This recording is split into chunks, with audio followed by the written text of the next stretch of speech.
Hello everyone, my name is Riddhi. इस lecture में हम लोग बिहेवियरलिज्म के बारे में पढ़ेंगे। तो देखो, ट्रेडिशनल अप्रोचेस हमने कंप्लीट कर ली हैं, अब मॉडर्न अप्रोचेस के बारे में हम डिस्कस करेंगे। बिहेवियरलिज्म बहुत इंपॉर्टेंट टॉपिक है, बहुत इंपॉर्टेंट टॉपिक है अप्रोचेस में, जिसके ऊपर काफ़ी बार बहुत सारे क्वेश्चंस जो हैं वो ऑलरेडी पूछे गए हैं। तो अगर आप प्रीवियस ईयर क्वेश्चंस देखोगे, आपको पता लगेगा कि ये रेपिटेटिव क्वेश्चंस ही हैं सारे। पीएसआईआर में सब रेपिटेटिव रहता है, ठीक है। जैसे 1991 से पूछे गए थे नॉर्मेटिव और बिहेवियरल अप्रोच का, कि आपको एनालाइज करना है, लिमिटेशंस क्या हैं बिहेवियरल अप्रोच की, तो ये सब चीज़ें पूछी गई थी। उसके बाद 92 में भी दोबारा से ये पूछा गया, लिमिटेशंस ऑफ बिहेवियरलिज्म। उसके बाद फिर आपका 96 में ये आया, basic assumptions of behaviourism and post behaviourism किस तरीके से बिहेवियर थ्योरी से डिफरेंट, पोस्ट बिहेवियरलिज्म या न्यू बिहेवियरलिज्म किस तरीके से बिहेवियर थ्योरी से डिफरेंट है, एक ये चीज़ पूछी गई। फिर 7th क्वेश्चन आप देखो कि what is meant by behavioural approach to politics, ठीक है। Is it a full proof approach and how far it is correct to say that behavioural approach to political analysis appeared in order to counteract the Marxist approach. 1998 में ये question पूछा गया।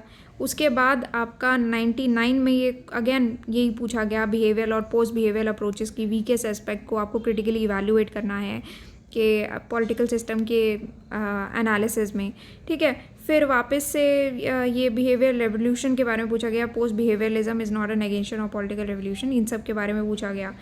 Then again आपका अभी behaviour revolution in politics की significance के बारे में पूछा गया था।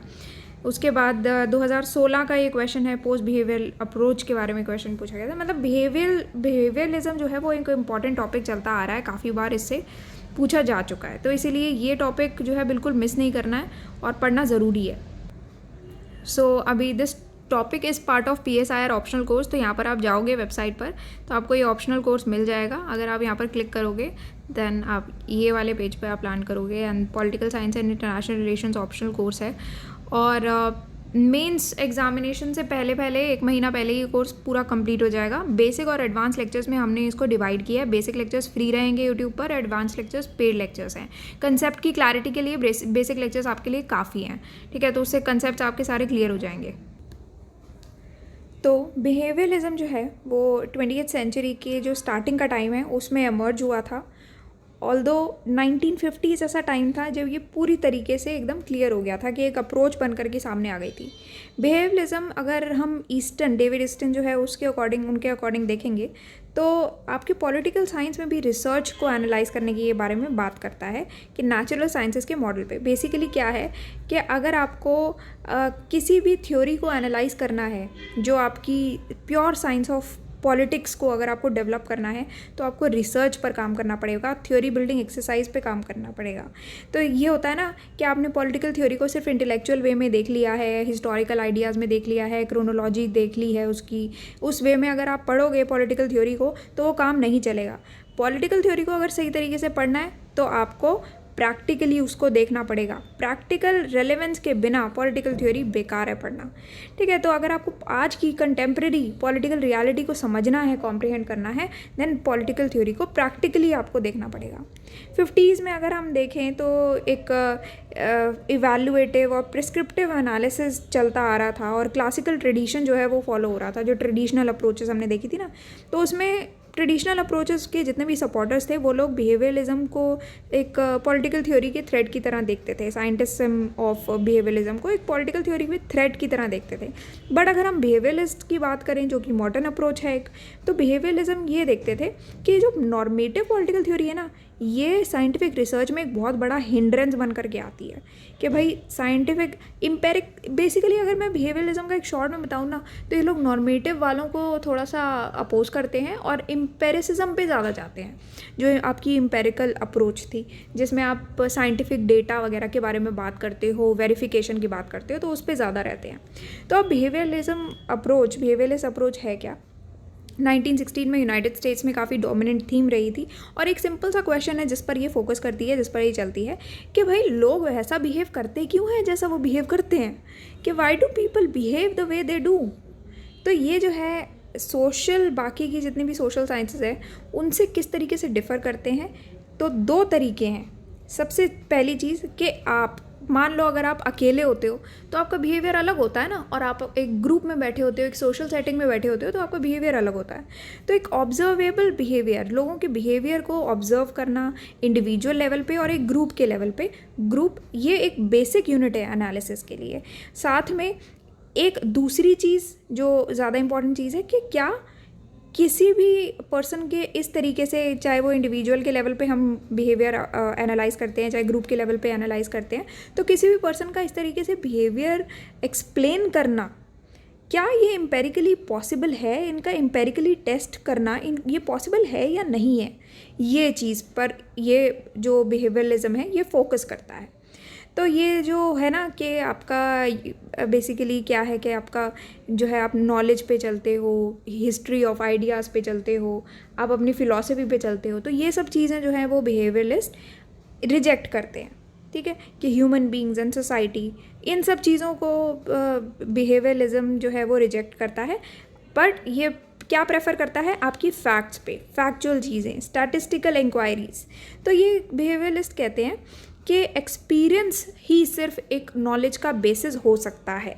अब ये चीज़ तो अब आप कहोगे कि नॉर्मेटिव अप्रोच में भी कह सकते हैं, है ना, कि एक्सपीरियंसेस होते हैं लोगों के, वो आपको पढ़ना चाहिए, ऑथर के एक्सपीरियंसेस, उनके इंटेंशंस। बट बिहेवियरलिस्ट किस कंटेक्स्ट में बात करते हैं कि experience alone can be the basis of knowledge. ये इस कंटेक्स्ट में बात करते हैं कि आप, अगर आपको पॉलिटिक्स में देखना है तो आप क्या देखोगे कि डेमोक्रेटिक कंट्रीज़ में लोगों का मास पार्टिसिपेशन हो रहा है। क्यों हो रहा है, इसके रीजंस क्या हैं, तो पहली चीज़ आप ये देखोगे। फिर अगर लीडरशिप देखें और डिसीजन मेकिंग प्रोसेस देखें तो उसमें एलीट्स का बिहेवियर किस तरीके का है, ये देखेंगे। देन नॉन स्टेट एक्टर्स जो हैं, उनकी जो एक्टिविटीज़ रहती हैं इंटरनेशनल एरेना में, उनको स्टडी करेंगे। इंटरनेशनल एरेना कौन से हो गए, जैसे मल्टीनेशनल कॉरपोरेशंस हो गए, टेररिस्ट ग्रुप्स हो गए, सुप्रा नेशनल ऑर्गेनाइजेशंस हो गई। तो ये सब चीज़ें हैं जिनके बारे में बिहेवियरलिज्म ये कहता है कि experience alone can be the basis of knowledge. सिर्फ एक्सपीरियंस से ही आप नॉलेज पर फोकस कर सकते हो।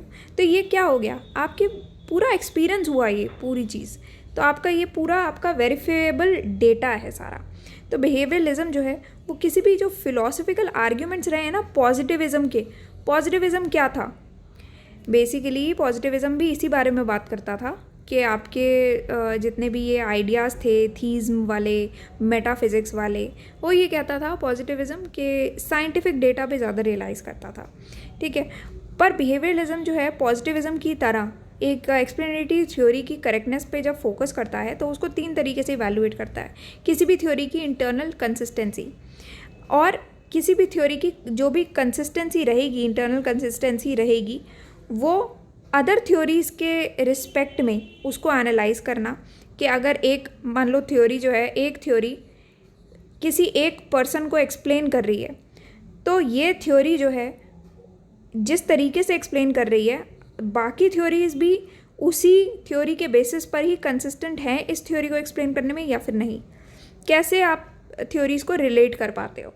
फिर एम्पेरिकल प्रिडिक्शंस जनरेट करना, जो भी आप ऑब्जर्वेशन के अगेंस्ट आप टेस्ट भी कर सकते हो। तो मोस्टली ये एम्पेरिकल टेस्टिंग जो है, अगर आपको ये डिसाइड करना है कंपीटिंग थ्योरीज़ के बीच में, तो बिहेवियरलिज्म एक वैल्यू फ्री, जिसमें आप मॉरल वैल्यूज़ वगैरह इन्वॉल्व ही नहीं है, आपके एथिक्स इन्वॉल्व ही नहीं है, इनसे जो है इनके बारे में बात करता है, और साइंटिफिक थ्योरी के बारे में बात करता है जिसमें ना ही एथिकल बायस होगा ना आपका पॉलिटिकल बायस होगा। तो इसीलिए बिहेवियरलिस्ट किस पर फोकस करते हैं, एम्पेरिकल ऑब्जर्वेशंस पर फोकस करते हैं। ठीक है, और यही चीज़ जो है, ये टेस्टिंग वाली जो चीज़ है, यही बिहेवियर अप्रोच को कैरेक्टराइज करती है। तो बिहेवियरलिस्ट सिस्टमैटिकली जो है जितने भी आपके रेलेवेंट फैक्ट्स हो गए, क्वांटिटेटिव हो गए चाहे क्वालिटेटिव हो गए, उन सब फैक्ट्स को कंपाइल करता है जब भी उसको कोई भी थ्योरेटिकल स्टेटमेंट को इवैल्यूएट करना होता है। ठीक है, अब बिहेवियर एनालिसिस अगर हम पढ़ते हैं तो वो क्या फोकस करता है कि जितनी भी साइंटिफिक थ्योरीज हो गई, एक्सप्लेनेशंस हो गई, वो they are all capable of falsified. के मतलब कि आपने एक थ्योरी दी, पर्सन एक ने बोला, ए ने बोला कि ये थ्योरी मुझे पता है कि हम खाना जो है अगर दिन में खाएं तो ज़्यादा अच्छा लगता है। ठीक है, खाना हमें दिन में ज़्यादा खाना चाहिए। अब पर्सन बी आता है, वो ये कहता है कि भाई दिन में खाना नहीं खाना चाहिए, खाना रात में खाना चाहिए। ठीक है, अब पर्सन सी आता है तो वो कहता है कि दिन में और रात में खाना जो है खाने से बेहतर ये है कि आप दोपहर में खाना खा लो। तो एक नई नई थ्योरीज आती रहती हैं। तो जब तक एक नई थ्योरी आकर के उस पहली थ्योरी को खारिज नहीं कर देती तब तक ये थ्योरी चलती रहेगी, एक ही थ्योरी चलती रहेगी। मान लो अगर कल को ये डिसाइड हो जाता है कि हाँ भाई खाना दोपहर में ही खाना चाहिए, यही सही बात थी, ठीक है, आपने पूरी टेस्टिंग वगैरह कर ली कि लोगों की उम्र जो है वो ज़्यादा तब रहती है जब दोपहर में ज़्यादा खाना खाते हैं, तो क्या हो जाएगा कि आपकी जो सी वाली स्टेटमेंट है वो करेक्ट हो जाएगी और ए और बी की स्टेटमेंट जो है वो फॉल्सिफाइड हो जाएंगी। तो आपको साइंटिफिकली आपने प्रूव कर दिया। तो बिहेवियर एनालिसिस यही इसी के बारे में बात करते हैं कि जितनी भी साइंटिफिक थ्योरीज हो गई, एक्सप्लेनेशंस हो गई, उनको फॉल्सिफाई किया जा सकता, गलत साबित किया जा सकता है। और यही बिहेवियरिज्म की कमिटमेंट रही है कार्ल पॉपर के व्यूज़ में भी। Karl Popper's revision of traditional positivism, जहाँ पर वो बात करते हैं कि जो फॉल्सिफिकेशन का प्रिंसिपल है उन्होंने सब्स्टिट्यूट कर दिया वेरिफिकेशन से। और दूसरी चीज़ उन्होंने साथ ही साथ फॉल्सिफिकेशन को आइडेंटिफाई भी किया कि अगर वो एक साइंटिफिक और नॉन साइंटिफिक थ्योरी को एनालाइज करते हैं। अब आप कैसे बता सकते हो कि कौन सी थ्योरी साइंटिफिक है, कौन सी थ्योरी नॉन साइंटिफिक है? कैसे बताओगे कि ये साइंटिफिक है, ये नॉन साइंटिफिक है? ठीक है, तो ये फॉल्सिफिकेशन के मेथड से आराम से पता लग सकती है। फॉल्सिफिकेशन का मेथड यही होता है जो मेथड मैंने आपको यहाँ पर ये ABC वाले कंटेक्स्ट में बताया, खाने वाले कंटेक्स्ट में, कि भाई जब तक एक नई थ्योरी नहीं आ जाती है वो आपको एक साइंटिफिक थ्योरी वो होगी। देखो यहाँ पर जो बिहेवियरिस्ट बात करते हैं ना, वो ये कार्ल पॉपर के ही व्यूज़ में ये बात करते हैं कि एक साइंटिफिक थ्योरी हमेशा वो होगी जो कि एक थ्योरी अगर किसी ने बनाई है, ये A थ्योरी है, तो B थ्योरी ने इस थ्योरी को खारिज कर दिया। ठीक है, तो ये फॉल्सिफाइड हो सकती है, गलत साबित हो सकती है, तो वो होगी scientific theory. Non scientific theory जो है ना, उसका कोई अपना आगे पीछे कुछ नहीं है, अगला पिछला, वो फॉल्सिफाई नहीं हो सकती जो, तो उसमें कुछ ना कुछ तो गड़बड़ होगी ही होगी। तो यही यहाँ पर बात हुई है कि साइंटिफिक थ्योरी जो है वो एम्पेरिकल प्रेडिक्शंस जनरेट करेगी जो कि फॉल्सिफाई हो सकते हैं।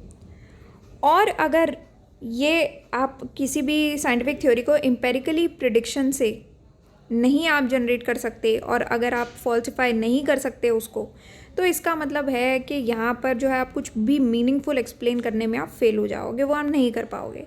तो पॉजिटिविस्ट और बिहेवियरिस्ट जो हैं वो नॉर्मेटिव थ्योरीज़ को रिजेक्ट करते हैं। क्यों रिजेक्ट करते हैं, किस ग्राउंड पे, किस रीज़न पे? इस रीज़न पे रिजेक्ट करते हैं नॉर्मेटिव थ्योरी को कि वो कोई भी इम्पेरिकल या डेफिनेशनल स्टेटमेंट जो है कंटेन करती ही नहीं है, उनमें कुछ इम्पेरिकल डेफिनेशनल स्टेटमेंट नहीं है।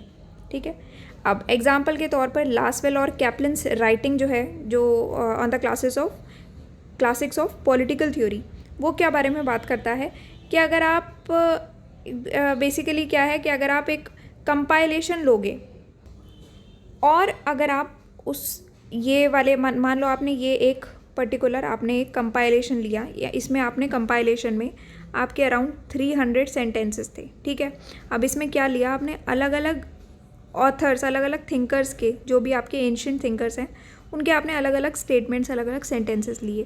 ठीक है, जैसे कि अगर मैं बात करूं Aristotle politics, Rousseau social contract, Machiavelli's prince की, तो इसमें आपको ज़्यादातर जो है वो पॉलिटिकल फिलोसफिकल स्टेटमेंट्स मिलेंगी, पॉलिटिकल साइंस से रिलेटेड मिलेगा, बट आपको प्रैक्टिकल अप्रोच थोड़ी सी कम मिलेगी। बट यही सेम चीज़ जर्मीनो ने क्रिटिसाइज़ की है। जर्मीनो कहते हैं कि ये जो पॉलिटिकल थ्योरी है ना ही ये रिडक्शनिस्ट है, ना ही ये बिहेवियरल साइंस है, और ना ही ये ओपिनियनेटेड आइडियोलॉजी है। ठीक है, तो ये आपके जर्मीनो का ये एक स्टेटमेंट है, ये अजम्पशन है। तो political theory according to Germino is the critical study of the principles of right order in human social existence. कि भाई आपका एक सोशल सेटिंग होती है, उसमें अलग अलग आपके प्रिंसिपल्स होते हैं। अब हो सकता है कि कंट्री ए के लिए जो प्रिंसिपल्स हैं वो कंट्री बी के लिए ना हो, ये डिफ़र करें। ठीक है, बट जो भी आपकी सोशल सेटिंग्स है, ह्यूमन सोशल एग्जिस्टेंस अलग यहाँ पर होगी, अलग यहाँ पर होगी, तो उसके अकॉर्डिंग जो राइट ऑर्डर रहेगा यहाँ के लिए और जो राइट ऑर्डर रहेगा यहाँ के लिए, वो दोनों के लिए ही अलग होगा। समझ गए? तो ये पॉलिटिकल थ्योरी जो है basically principles of right order पर बेस्ड है। ठीक, इसीलिए यहाँ पर नॉर्मेटिव अप्रोच जो है वो इम्पॉर्टेंट है। तो ये जर्मीनो कहते हैं। अब नेक्स्ट ब्रश जो है वो ये कहते हैं कि देखो बहुत सारी रिसर्चेज होंगी, बहुत सारी स्टेटमेंट्स भी कंपाइल होती रहेंगी, जिसमें प्लेटो ने, एरिस्टोटल ने, थॉमस ने, लॉक, रूसो, कैंट, हीगल, इन सब ने और बहुत अलग अलग ग्रेट फिलोसोफर्स ने बहुत कुछ कहा होगा, बहुत सारी वैल्यूज़ के बारे में डिस्कस किया होगा और साइंस के बारे में डिस्कस किया होगा। और ये तो स्कॉलर्स के लिए भी कोई एंड नहीं है, कितना मर्जी वो लोग पढ़ सकते हैं, इतनी डिस्कवरी पर डिस्कवरी होंगी, अलग अलग ऑब्जर्वेशंस की और आर्ग्यूमेंट्स होंगे, स्पेकुलेशंस होंगी। बट एक होता है कि आप कोई भी रिलेटिविटी जो है वो आपकी जितनी भी स्टेटमेंट्स दी गई हैं वो आपकी ट्यून डाउन कर नहीं सकती हैं, ठीक है। तो मतलब क्या है इसका कि जो हमने स्टेटमेंट्स कही है, या मान लो पर्सन ए कोई भी एक पॉलिटिकल थ्योरिस्ट था, उसने कुछ स्टेटमेंट्स कही, अब ये उसका अपना पॉइंट ऑफ व्यू था, उसने जो कहा, उसकी जो थ्योरीज थी वो उसका अपना पॉइंट ऑफ व्यू था, वो हम चेंज नहीं कर सकते। पर जो हम अभी डील कर रहे हैं वो हिस्ट्री है। जितने भी हम ऑथर्स पढ़ेंगे, जितने भी हम फिलोसोफर्स पढ़ेंगे, पॉलिटिकल साइंटिस्ट पढ़ेंगे, ये सब हम हिस्ट्री पढ़ रहे हैं। ये सारे हिस्ट्री ऑफ आइडियाज़ हैं, हिस्ट्री ऑफ साइंस है। बट ये साइंस नहीं है। क्यों नहीं है? क्योंकि अगर ये साइंस होते तो हम साइंटिफिकली वैलिड होते ना, आज भी इनके आइडियाज़ हम एक्सेप्ट करते हैं ना कि हाँ भाई ये आइडियाज़ आज भी साइंटिफिकली वैलिड है। और अगर ये साइंस होती और इनके आइडियाज़ साइंटिफिकली वैलिड होते तो आज पॉलिटिकल थ्योरी में जो प्रॉब्लम्स हैं वो क्या होती? नहीं होती ना। तो इसीलिए ये साइंस है ही नहीं। तब तक ये साइंस नहीं है जब तक हम इन आइडियाज़ को साइंटिफिकली वैलिड आज एक्सेप्ट नहीं कर लेते। और अगर हम ये इनके आइडियाज़ जो हैं वो हम साइंस की तरह एक्सेप्ट कर लेते हैं, साइंटिफिकली वैलिड एक्सेप्ट कर लेते हैं, तो ये हमारी रिस्पॉन्सिबिलिटी बनती है फिर कि हम इन पुराने आइडियाज़ को देखते हुए ये बताएं और ये प्रूव करें कि आज जो प्रेजेंट क्राइसिस है थ्योरी में, जो आपके पॉलिटिकल थ्योरी में जो प्रेजेंट क्राइसिस, आज की क्राइसिस जो चल रहा है, उसको ओवरकम किस तरीके से किया जा सकता है। ये हमारी रिस्पॉन्सिबिलिटी बनती है अगर हमने साइंटिफिकली वैलिड एक्सेप्ट कर लिए वो आइडियाज़, ठीक है, साइंस अगर हम उसको मानते ही हैं। और अगर हम ये भी नहीं कर पा रहे हैं तो फिर तो हम एक प्रॉब्लम को सिर्फ इग्नोर कर रहे हैं एक सोफेस्टिकेटेड मैनर में, बस यही हो रहा है। अब इसमें जर्मीनो यही कहते हैं कि ये जो एक्सरसाइज है ना, इसका एक साइंटिफिक बेसिस है जिसके रूट्स जाते हैं आपके इंटरनल ह्यूमन एक्सपीरियंस में, जिसको आप टेस्ट भी कर सकते हो और वेरीफाई भी कर सकते हो। And it is based on Heraclitus doctrine of deep knowing in contrast too much knowing. ज़्यादा नहीं जानना है बट आपको उसको डीपली जानना है। इंटरनल ह्यूमन एक्सपीरियंसेस पे फोकस करता है। एंड सबाइन जो है वो भी यही सेम व्यू को सपोर्ट करते हैं। अब जर्मीनो का जो एम्फेसिस रहा है, मनवेंद्रनाथ रॉय ने भी ये सेम एम्फेसिस उनका भी रहा है। तो जर्मीनो और मनवेंद्रनाथ रॉय का सेम ही पोजीशन रही है उनकी रैडिकल ह्यूमनिज्म पे। तो ये क्या कहते हैं कि जो रैडिकल ह्यूमनिज्म है that is on the centrality of human experience. Human experience क्या हो गया, जिसमें आप ethical, metaphysical, theological dimensions include करते हैं, ठीक है। तो रैडिकल ह्यूमनिज्म जो है वो आपके ह्यूमन एक्सपीरियंस पर सेंट्रल है। और अगर आप मेथड लेके आते हो इंक्वायरी का, वो इनएडिक्वेट होता है, क्योंकि पॉलिटिकल थ्योरी बिल्डिंग जो है वो एक्सपीरियंशियल है, ना कि नॉट स्ट्रिक्टली एक्सपेरिमेंटल। समझ गए? एक्सपीरियंस है, political theory building is experience. हो सकता है किसी ऑथर का, किसी पॉलिटिकल फिलोसोफर का कुछ एक्सपीरियंस रहा है, किसी पॉलिटिकल फिलोसोफर का कुछ एक्सपीरियंस रहा है। भाई एरिस्टोटल का एक्सपीरियंस प्लेटो का एक्सपीरियंस से अलग है ना।